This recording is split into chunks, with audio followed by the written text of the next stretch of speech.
आम्ही कुणी त्याच्या झेंड्याला वगैरे हात लावला नव्हता, परंतु सभा गुहागरला होती. निलेश राणे हे मुंबईतून आले.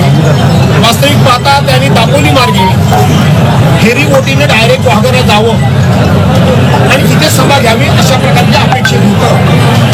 परंतु ते जाणीवपूर्वक चिपळूणमध्ये आले. माझ्या ऑफिसच्या मी घराच्या समोर त्यांनी जाणीवपूर्वक त्या ठिकाणी स्वतःचा मोठा सत्कार करून घेण्याचा प्लॅन केला.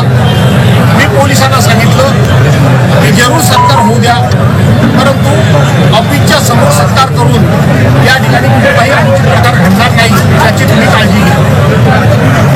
त्याप्रमाणे ते रेस्ट हाऊसला गेले. पोलीस म्हणाले की पाग नाक्यामध्ये त्यांचा सत्कार होईल. पाग नाक्यामध्ये सत्कार होण्याचं कारण असं की त्या पाग नाक्यातूनच माझ्या घराकडे जाण्याचा रस्ता आहे आणि येण्याचा रस्ता आहे. त्या रस्त्यावर जाणीवपूर्वक तरी त्यांचं स्वागत ठेवलं. मी म्हटलं काही हरकत नाही, मला त्याचा काही त्रास नाही, जरूर स्वागत करावं त्यांनी, माझी काही अडचण नाही. परंतु 3:30 ते जवळजवळ 5 वाजेपर्यंत ते रस्त्यावर बाहेर आलेच नाही. किंबहुना त्यांच्या स्वागताची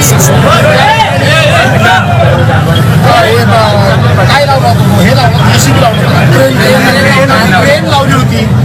ती क्रेन नाक्यावर लावली होती. ती नाक्यावरून माझ्या ऑफिसच्या बाजूला जाणीवपूर्वक त्याने आणण्याचा प्रयत्न केला. मी पोलिसांना पुन्हा बोलवलं आणि सांगितलं तुम्ही तिथे सत्कार करा, तुम्ही ही क्रेन पुढे आणू नका.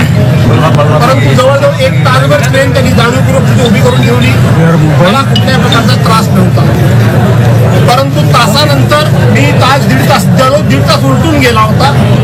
मी म्हटलं आता काही हा विषय सांगण्याचा नाही, तर मला बातमी अशी आली होती की गुहागरमध्ये सभेला माणसंच जमली नाहीत आणि त्यामुळं पोलीस मला पुढे जाऊ देत नाही असं कारण काढून हे परत मागे फिरते.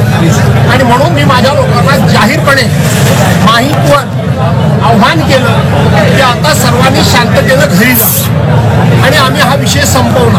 आम्ही घरोघर गेलो नाही निघालो. त्याच वेळेला जाणीवपूर्वक त्याने तिथे त्यांचा सत्कार केला. प्रचंड फटाक्याची आतषबाजी केली, तीही हरकत नाही.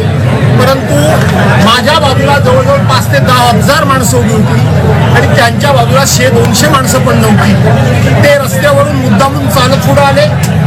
ते नाचगाणी करत आले. त्यांनी हातवारी करून आम्हाला उचकवण्याचा प्रयत्न केला.